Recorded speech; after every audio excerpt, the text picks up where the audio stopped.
की जाती है, आज हम वो करेंगे। और परसों यानी 29 को हम सेटलमेंट ऑफ इश्यूज और जजमेंट करेंगे। जजमेंट राइटिंग के स्टूडेंट्स के लिए बहुत ही जरूरी एस्पेक्ट है। जजमेंट राइटिंग को देखकर और उनका जजमेंट का क्वालिटी देखकर ही आगे के क्वेश्चन पर असर पड़ता है मार्क्स का। लेकिन मैं एक बात आपको आगे से कह सकती हूँ कि जब बच्चे ज्वाइन करते हैं प्रैक्टिस, तो वो ये नहीं देखते हैं कि कैसे बन रहा है, किन प्रोविजंस में हो रहा है और कैसे हो रहा है, वो बस फॉलो करते जाते हैं। सीनियर वकील साहब ने बता दिया यहाँ से यहाँ तक लिख लो, यहाँ से कॉपी करो, और क्योंकि फॉर्मेट ऑलरेडी रेडी होता है, उसमें नाम बदलना है, पार्टी बदलनी है, फैक्ट्स बदलना है, ये करना है। और शायद ही बच्चे इस बात पर पहुँचते हैं कि प्लेन्ट और डब्ल्यूएस का हमारे सीपीसी में कहाँ प्लेस है और हमें क्या क्या उसके डूज एंड डोंट्स हैं और क्या प्रोविजंस हैं जिनको हमें ध्यान रखना है। ठीक है, तो मैं थोड़ा सा आप लोगों को एक बार सीपीसी का सिविल ट्रायल पर लेके जाऊंगी, बहुत शॉर्टली और ब्रीफली, और आपको उसे करने में बोर नहीं लगेगा, क्योंकि सीपीसी ऐसा सब्जेक्ट है कि जब हम एलएलबी में करते हैं तो लगता है कि क्या पढ़ रहे हैं, थोड़ा बोर सब्जेक्ट है लेकिन बहुत खूबसूरत सब्जेक्ट है। तो मैं आपको ले जाऊंगी सिविल ट्रायल की यात्रा पर। मैं आपको बताऊं कि सीपीसी ब्रिटिश टाइम में लिखी गई है और इतनी खूबसूरती से लिखी गई है कि उसमें दो पार्ट कर रखे हैं। पहले पार्ट में सारा का सारा आपका आता है section wise substantive law, substantive procedure, और सेकंड पार्ट यानी शेड्यूल 1 जिसमें ऑर्डर्स और रूल्स हैं, जिसमें स्टेप्स दिए हुए हैं, कैसे हमें धीरे से ऊपर ऊपर ऊपर चढ़ के और ऊपर तक जाना है। और वो ऑर्डर्स और रूल्स शेड्यूल 1 में, सीपीसी के शेड्यूल 1 में 51 ऑर्डर्स में दे रखे हैं, 1 to 51। और देखिए बिल्कुल सीढ़ी की तरह लगा रखा है पूरा सिविल ट्रायल, बहुत खूबसूरती से। आपको लगेगा कि आप बिल्कुल सीढ़ी पर चल रहे हो और ऊपर तक पहुंच रहे हो।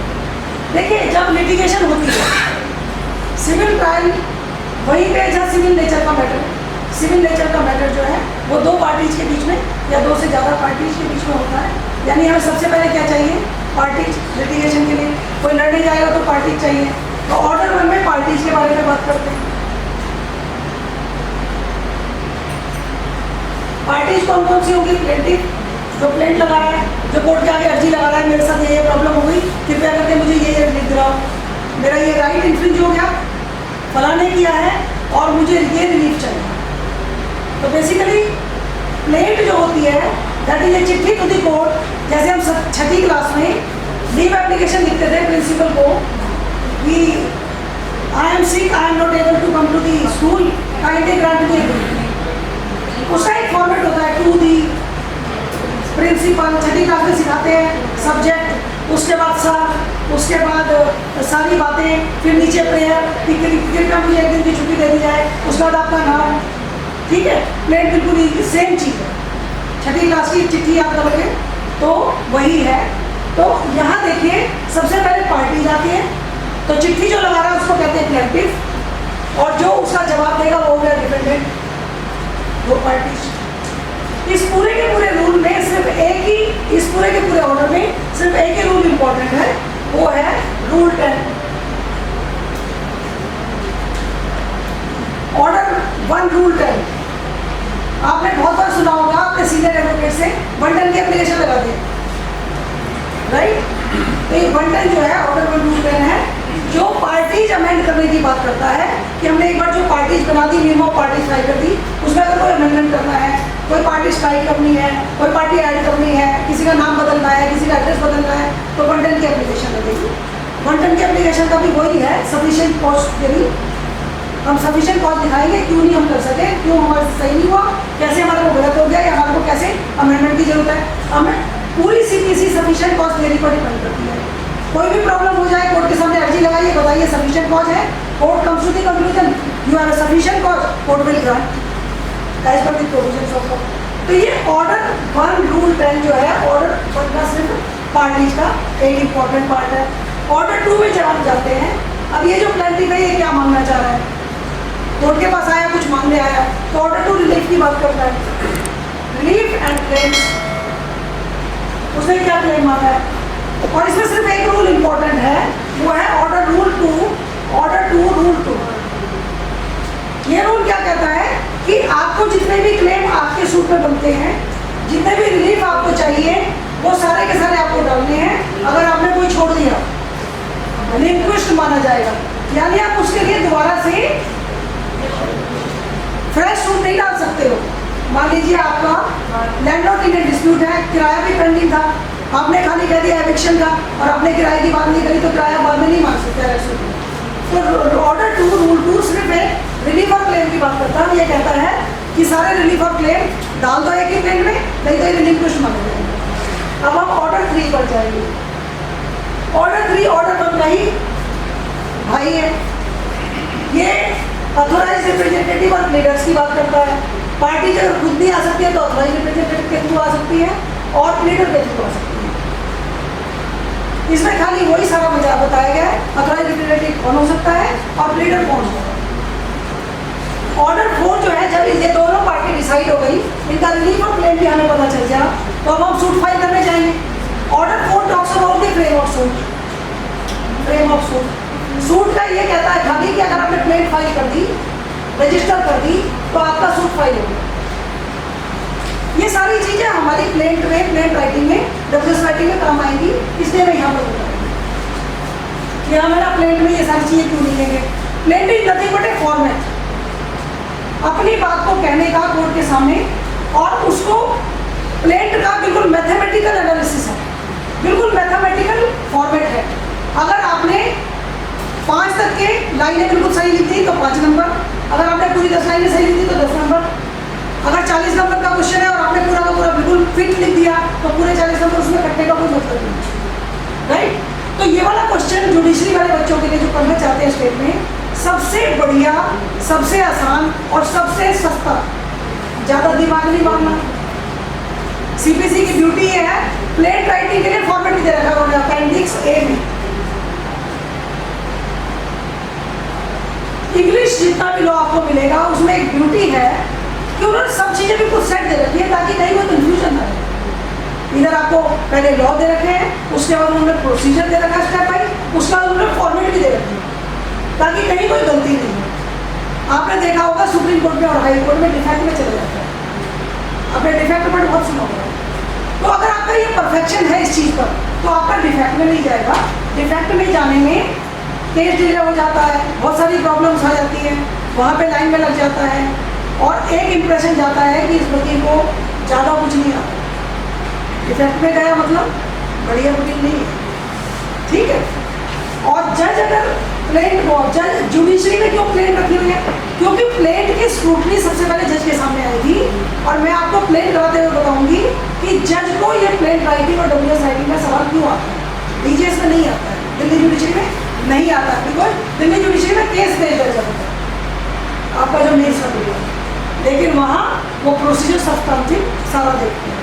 अब हम जाएंगे, अब जब दोनों पार्टी डिसाइड हो गई, हमारा सूट भी फाइल हो गया, तो नेचुरली प्लेंट जिसने डाली है दूसरी पार्टी को बुलाना पड़ेगा। तो ऑर्डर 5 सम्मन की बात करता है, बुला लो जी, दूसरी पार्टी को समझ जाएगा, प्रोसेस चिट्ठी जाएगी। उसके बाद इसमें जो इम्पोर्टेंट रूल है वो सिर्फ रूल 19 और 20 है।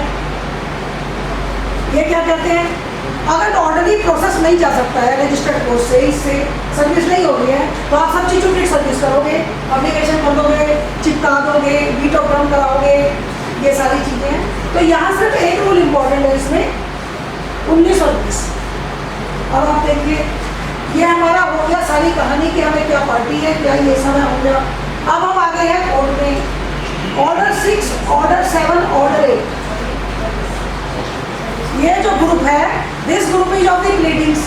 पहले कागज पत्र कोर्ट में डालोगे तभी तो आगे कोर्ट चलेगा। ये है प्लीडिंग्स का, ठीक है। ऑर्डर 6 बात करता है प्लीडिंग्स, ये कहता है कि प्लेन और डब्ल्यूएस ये प्लीडिंग्स। ऑर्डर 7 कहता है प्लेन, ऑर्डर 8 कहता है डब्ल्यूएस। डब्ल्यूएस में प्लेट में अगर प्लेट जो है वो डब्ल्यूएस जो पील प्लेट का जवाब है। और WS जो है अगर उसका भी जवाब देना है किसी ने तो यहाँ एप्लीकेशन आ जाएगी।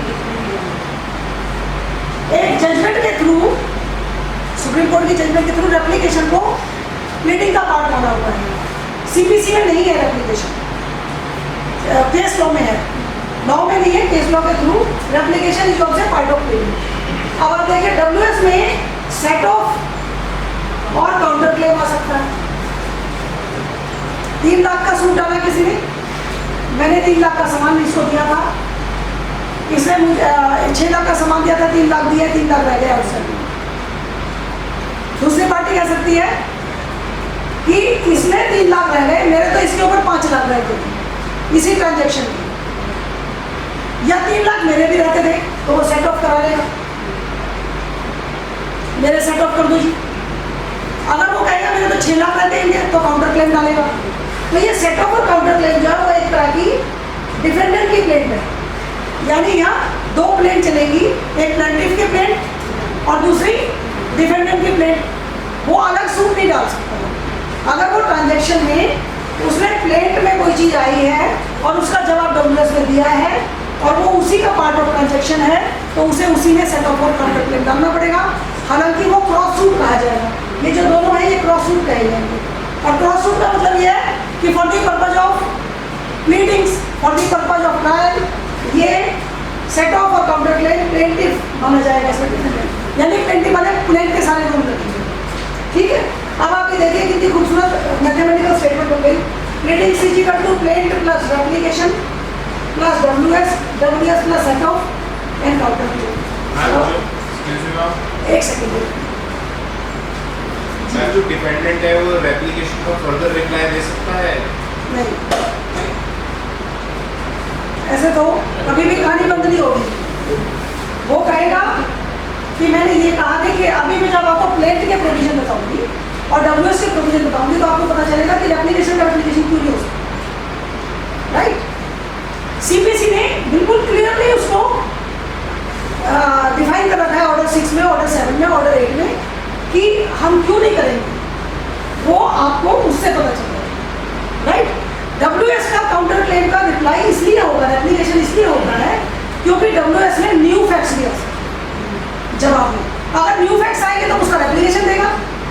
ठीक है, अगर उसने कहा ये मेरा मकान है, मेरा मकान खाली नहीं कर रहा है, पोजेशन चाहिए, और उसे ये कहना है कि मकान इसका है नहीं तो दूसरे का है, तो उसे उसका जवाब देगा, रेप्लिकेशन आ सकती है। लेकिन उन दोनों के आपस में सवाल जवाब में तीसरे को तो दोबारा कुछ बताना ही नहीं है क्योंकि उसने WS में सब कुछ बता दिया। ये सिंपल पंचायती जैसा है, हर चीज़ में आपने कोई सवाल किया, दूसरे ने जवाब दिया, उसके जवाब में अगर कोई और सवाल है तब उसे जवाब देगा, तो उसे जितने सवाल करने WS में पहले कर लेगा, एप्लीकेशन में थोड़ा उसे सवाल कर देगा। ठीक है, तो मैं अभी प्लेंट और रूल्स पर आऊँगी ऑर्डर 6, 7 पर, तब मैं आपको बताऊँगी। तो देखिए ये मैथमेटिकल स्टेटमेंट है, प्लीडिंग्स यानी प्लेंट और WS, pleadings is equal to plaint plus replication, WS plus set off and counter claim और ये प्लस, तो दिस इज द इक्वेशन। और counter claim separate suit treat होगा? बिल्कुल नहीं, मैं आपको WS में बताऊंगी, बिल्कुल भी नहीं होगा, लेकिन वो उसके ऊपर प्लेंट के सारे रूल लागू होंगे। मतलब वो 40 पर्पज ऑफ कोड, उसमें जब वो इश्यूज फ्रेम करेंगे, ऑनर्स जाएगा तो वो प्लेंट की तरह जाएंगे। जब हम इश्यूज पर आएंगे परसों तो हम आपको बताएंगे कि कैसे ट्रीट होता है। राइट, आप जब प्रैक्टिस करते हो और आपके सीनियर कहते हैं भाई इश्यूज में लगा हुआ है कि तू ऐसा कर, प्रपोज इश्यूज बना के देखा, नया बच्चा कहता है कैसे बनाए। अब मैं आपको बताऊंगी कि इश्यूज बनाना बच्चों जैसा क्यों है। अगर आपको प्लेंट और WS आ गया तो इश्यूज तो बिल्कुल बच्चों जैसा क्यों, और इश्यूज के लिए 10 मार्क्स का पेपर होता है। 10 मार्क्स यानी 4 लाइनें लिख दी आपने और आपके 10 मार्क्स पक्के, बिल्कुल फटाफट। तो ये एक ऐसा पोर्शन है जुडिशरी का, जुडिशरी जो बाहर के बच्चे दे रहे हैं, वो उसमें मैथमेटिकल मार्क्स, और जितने भी एडवोकेट्स और जितने भी जजेस की फैमिली से बच्चे होते हैं, ये उनका प्रिविलेज हो जाता है स्टेट्स में, और वहाँ उनके मार्क्स ज़्यादा आ जाते हैं क्योंकि जो फ्रेश जाते हैं उनके लिए थोड़ी सी नई चीज़ है और उनके लिए वो नॉर्मल चीज़ है, उनके DNA में आ चुका है, उन्होंने घर में वही देखा है। ठीक है, तो ये बात है। अब देखिए हमने प्लीडिंग्स कर दी, अब आ गया हमारा एरिया ऑर्डर 9। ऑर्डर 9 क्या कहता है? प्लीडिंग्स हो गई, सबने अपना अपना वोट डाल दिया, प्लेन डाल दी। तो ऑर्डर 9 कहता है अपीयरेंस ऑफ द पार्टीज। सबने अपने कागज भी डाल दिए, पार्टीज भी आ गई, प्रोसेस भी हो गया। अगर अपीयरेंस दोनों में से कोई एक पार्टी ना कर पाई तो उसका इम्पैक्ट क्या है? वो ऑर्डर 9 में डील होता है। अगर प्लेंटिव नहीं आएगा तो डिसमिस हो जाएगा सूट, और अगर डिफेंडेंट नहीं आएगा तो एक्सपर्ट हो जाएगा। और इसमें आपके पास जो रूल्स हैं, जो इम्पोर्टेंट रूल्स हैं, वो है रूल 4, रूल 7, रूल 9, रूल 13। ये जो रूल 4, रूल 7, रूल 9, रूल 13 है, ये रूल्स सिर्फ ये बताते हैं कि डिसमिस हो गया तो रिस्टोर कैसे हुआ, एक्सपर्टे हो गया तो सेटासाइड कैसे होगा, डिक्री हो गई एक्सपर्टे तो वो सेटासाइड कैसे होगी। अगर दोनों पार्टी थी, सर्विस हो गई।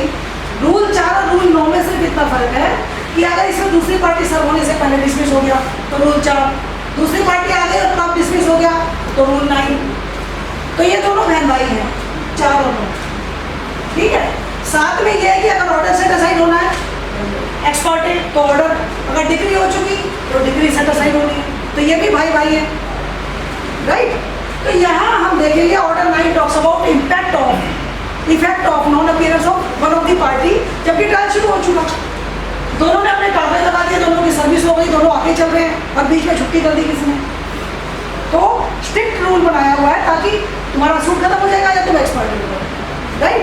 अब हम देखेंगे ऑर्डर 10, ऑर्डर 11, ऑर्डर 12, ऑर्डर 13। ये वाला जो एरिया है, सबके कागज जमा हो गए, अब कोर्ट का काम शुरू। This is a court scrutiny of your papers. कैसे?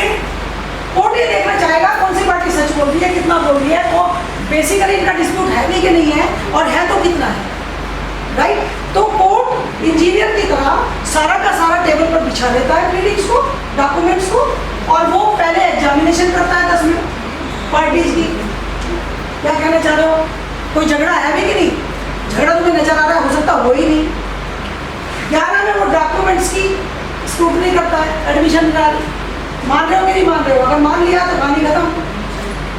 12 में अगर आपने एडमिशन कर दिया और जो इशू है वो पार्टली या फुल्ली एडमिट हो गया तो वहाँ जजमेंट मिल जाएगी आपको। ट्रायल की क्या जरूरत है अगर वहाँ एडमिट हो ही गया तो ये कोर्ट की एक तरह की स्क्रूटनी है। कोर्ट सारा सामान फैला के ये देखता है कि असल में मामला कितना है और हमें ट्रायल पर कितने मामले में जाना है। 13 जो है वो डॉक्यूमेंट प्रोडक्शन की बात करता है। एक पार्टी कहती है डॉक्यूमेंट इसके पास है, इसे ये बात कही थी मेरे पास नहीं है, या इसे ये कर दिया, तो ये डॉक्यूमेंट प्रोडक्शन या नया डॉक्यूमेंट या कोई ऐसा डॉक्यूमेंट यहाँ पे हमें फैच करना है कोर्ट से डिस्कवरी। अब यहाँ ये जो एरिया है इसमें एडमिशन दिलाने के बाद court comes to the conclusion कि असल में इनका झगड़ा कितना है। ये पूरा का पूरा नींबू है, इसको फोड़ दिया और देखा कि इसमें रस कितना है, कहाँ कहाँ हमें एरिया में काम करना है। ट्रायल हमें किस चीज़ का चाहिए, एविडेंस किस चीज़ का चाहिए। तो एविडेंस जब चाहिए तो वो डिनायल फैक्ट्स वाला जो होगा, डिस्प्यूटेड फैक्ट्स वाला जो एरिया होगा, उस पर इश्यूज फ्रेम हो जाएंगे। इश्यूज फ्रेम होंगे ऑर्डर 14 में। अब ये कोर्ट को पता चल गया कि इनका असल में झगड़ा किस चीज़ का है, हमें किस चीज़ पर एविडेंस चाहिए। एक पार्टी एक मटेरियल प्रोपोजिशन को कह रही है, दूसरी पार्टी उस मटेरियल प्रोपोजिशन को डिनाई कर रही है। मैंने इस बंदे ने मेरे को 10 महीने से किराया नहीं दिया, मेरे को मकान खाली चाहिए। दूसरी पार्टी कहती है मैं तो सारा दे दिया कैश में, ये कभी रसीद देता ही नहीं था, इसे खाली कराने का ग्राउंड बनाया ही। तो मटेरियल प्रोपोजिशन प्लेंटिफ ने वो फैक्ट्स जिनके आधार पर उसने अपना क्लेम बना रखा है, जिसमें वो अपने राइट मांग रहा है, वो दूसरी पार्टी एब्सोल्युटली डिनाई करती है, तो वो होते हैं डिस्प्यूटेड फैक्ट्स। और उन डिस्प्यूटेड फैक्ट्स पर इश्यूज फ्रेम होते हैं डिस्टिंक्ट इश्यूज। हर एक फैक्ट पर डिस्टिंक्ट इशू करेंगे ताकि डिटर्मिनेशन उसके हिसाब से, राइट। ऑर्डर 15 जो है वो फिर भी एक मौका देखता है डिस्पोजल का कि कहीं ऐसा तो नहीं है कि parties are not serious, dispute तो कर दिया लेकिन इनके पास एविडेंस ही नहीं, या वो बाहर में अपना सुलटा कर आ गए और यहाँ अगर खाली भी नहीं कर रहे हैं तो वो डिस्पोजल भी कर सकता है। अगर एविडेंस ही लाई कोई पार्टी अगर जो डॉक्यूमेंट जो कोर्ट ने कहा मुझे हमारे पता था वो नहीं किया, तो नॉन प्रोसिक्यूशन में या ये देखते हुए कि इनका बेसिकली इनके पास है कुछ नहीं, बेकार का खाली के लिए झगड़ा है, तो उसका डिस्पोजल भी कर सकते हैं। अब ये एरिया के बाद हम चले जाते हैं ट्रायल पर।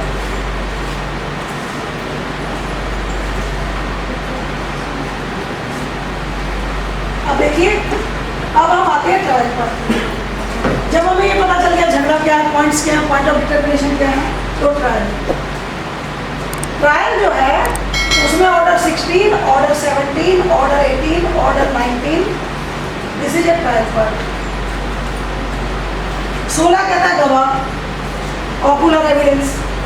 जब ट्रायल आएगा तो एविडेंस एंटर कर जाएगा, law of evidence. Law of evidence की एंट्री का क्या मतलब है? Law of evidence, law of evidence में सिर्फ 3 पार्ट है। एक है फैक्ट्स, एक है प्रूफ और दूसरा है बर्डन ऑफ प्रूफ। हम फैक्ट्स से प्रूफ की तरफ जाते हैं। जब तक आपने प्लेन डाली, अपनी प्लीडिंग डाली है, तब तक आपका सिर्फ कहा जा रहा है स्टेट्स है, फैक्ट्स है। और जब आपने वो फैक्ट्स प्रूव करने, डिस्प्यूट हो गया, डिस्प्यूटेड है, तो जो पार्टी जिस फैक्ट को कहती है उसे वो प्रूव करना पड़ेगा। और वो प्रूव करने के लिए जिसने कहा है उसके ऊपर बर्डन जाएगा, वो प्रूव करेगा। ऐसा नहीं है कि मैंने कहा मैं ओनर हूँ इस प्रॉपर्टी का, डिफेंडेंट ने कहा मैं नहीं मानता और मैं प्रूव नहीं कर सका कि मैं ओनर हूँ, तो मैं ये नहीं कह सकता ये प्रूव कर दे कि मैं ओनर नहीं हूँ। ऐसा नहीं है, जिसने कहा है उसे ही प्रूव करना है।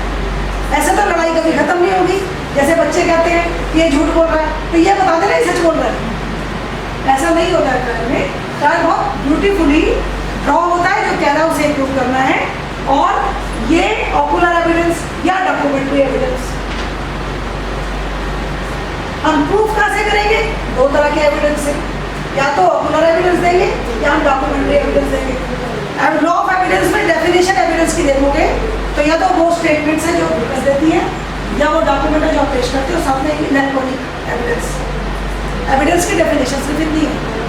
तो यहाँ हम ऑकुलर एविडेंस पर जाते हैं। 16 में 17 है तारीख पर तारीख, तारीख पर तारीख, तारीख पर तारीख, एडजॉर्नमेंट। ट्रायल में ये माना जाता है कि ट्रायल एक बार शुरू हो गया, गवाह आने शुरू हो गए, एविडेंस देना शुरू कर दिया, तो बीच में छुट्टी मत लो, सीधा सीधा चले ताकि जल्दी जल्दी खत्म हो।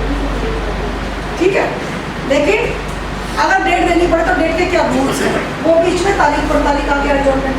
18 एविडेंस, 19 एफिडेविट के द्वारा एविडेंस, सिविल में एफिडेविट से भी आप एविडेंस दे सकते हो। तो ये सारा ट्रायल का पार्ट है। ट्रायल का सीधा सा मतलब है, चाहे क्रिमिनल ट्रायल हो या सिविल ट्रायल हो, जो तुम कह रहे हो उसको प्रूव करो। प्रूव हो गया तो तुम्हारा, नहीं प्रूव हो गया तो दूसरे को। ठीक है, अब ये जब सारी कहानी हो गई तो फिर तो जजमेंट ही आ जाएगी ऑर्डर 20 में।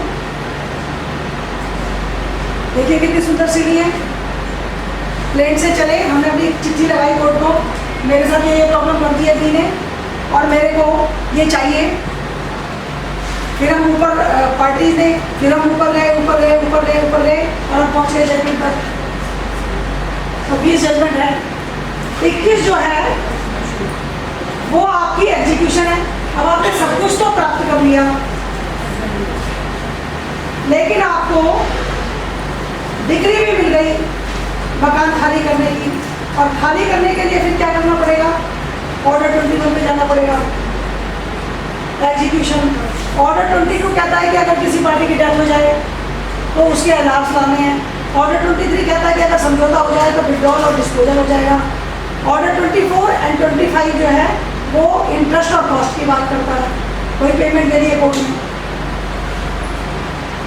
ठीक है, ऑर्डर 26 जो है वो स्पॉट इन्वेस्टिगेशन की बात करता है।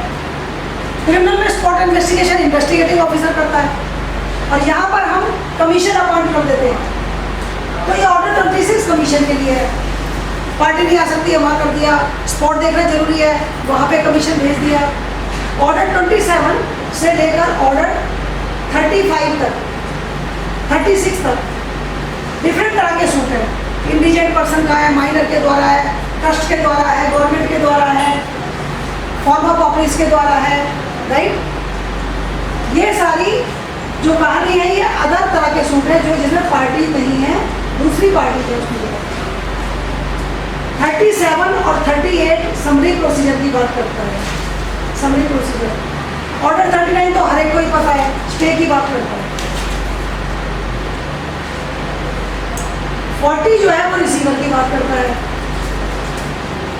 ठीक है। 41 से लेके 51 तक आप अपील में चले जाओ, रिव्यू में चले जाओ, राइट। 41 से लेकर 45 तक अपील, राइट। 46, 47 रिवीजन और रिव्यू, राइट। और उसके बाद जो आते हैं हाई कोर्ट की से रिलेटेड प्रोविजंस, पिछले 49-50 में। तो ये पूरी की पूरी स्क्रीन है जो सीपीसी की अगर हमारे दिमाग में है तो हम सिविल प्रोसीजर का कोई भी क्वेश्चन गलत नहीं करेंगे। हम उन सीढ़ियों को याद रखेंगे चढ़ने के लिए, तो आपको बिल्कुल याद आ जाएगा। हम ये जब मान लीजिए वहाँ पे कोई क्वेश्चन आया ऑर्डर 40 बना तो एकदम से याद आ गया 41 अपील, 22 क्योंकि 21 तो एग्जीक्यूशन है, उसके बाद सारे मिसलेनियस प्रोविजंस आ जाते हैं। जब हम 27 से 36 की बात करेंगे तो ये different type of suits general से। तो ये चीज़ें हैं जो हमें थोड़ी सी याद रखनी है। अब हम जाते हैं वापस अपनी प्लेट पर, ठीक है। अब हम ऑर्डर 26 में वो ऑर्डर 6, 7 और 8 पर कंसंट्रेट करेंगे। ये हमने स्क्रीन सारी देख ली। अब हमें 3 सीढ़ियाँ देखनी है खाली, 6, 7, 8, जिसमें हमने कोर्ट में कागज जमा करने हैं और कोर्ट में अपनी अर्जी लगानी है और जवाब देना है, ठीक है जी। एक चीज मुझे बताएगा कोई, लिमिटेशन एक्ट सबको पता है। सेक्शन 5 में एप्लीकेशन किस चीज की लगती है? लिमिटेशन डिले कब होता है? डिले की एप्लीकेशन किस चीज के लिए लगती है? अगर लिमिटेशन एक्सपायर कर गई, ठीक है। सेक्शन 5 में जो डिले की एप्लीकेशन लगती है वो किस किस चीज के लिए लगती है? Appeal and application. सूट के लिए लगती है क्या? सूट टाइम बार्ड हो सकता है, हो सकता है, तो वो कहाँ जाओगे?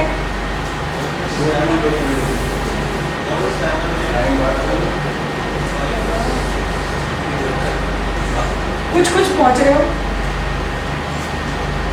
Limitation act expiry of limitation की बात करता है। सेक्शन 5 उस एक्सपायरी को कंडोन करने की बात करता है। लिमिटेशन अगर एक्सपायर हुई, लेकिन अपील और एप्लीकेशन के लिए करता है। वो क्यों करता है?